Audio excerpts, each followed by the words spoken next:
Ce lundi 10 juillet 2023, dans les colonnes de Nous Deux, Vincent Lagaffe s'est livré sur les autres enfants de sa mère biologique, bambins qu'il n'a jamais connus, révélant son très lourd point commun avec l'un d'entre eux.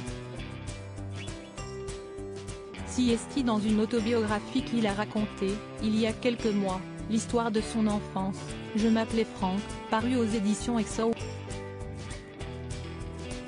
Celle d'un petit garçon prénommé Franck à la naissance, qui sera confié à l'assistance publique à l'âge de 6 mois puis adopté par un couple qui le baptisera Vincent. Dans les colonnes de Nous Deux, ce lundi 10 juillet 2023, Vincent Lagaffe est revenu sur ce récit et a dévoilé le lourd point commun qu'il partage avec un de ses petits frères biologiques, né d'un autre géniteur. Après moi, elle a eu des jumeaux, confie au sujet de sa génitrice celui qui avait une crainte concernant son père de sang, mais son mec de l'époque l'a poussé à les abandonner.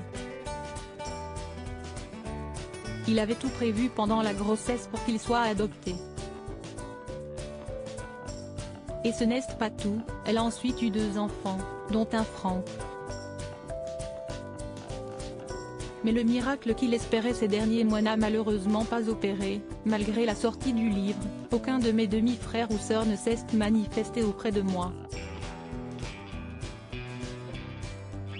Mais celui qui a retrouvé l'amour après son divorce de Véronique a tout de même pu rencontrer sa mère biologique, Lucienne, dans la région bretonne, même s'il a finalement passé le pas il y a 10 ans seulement.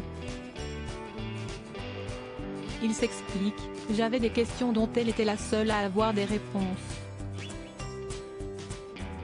Étais-je l'enfant issu d'un viol ou d'un inceste? Heureusement, ce n'était pas le cas, car j'aurais fait une connerie et fini ma vie en prison.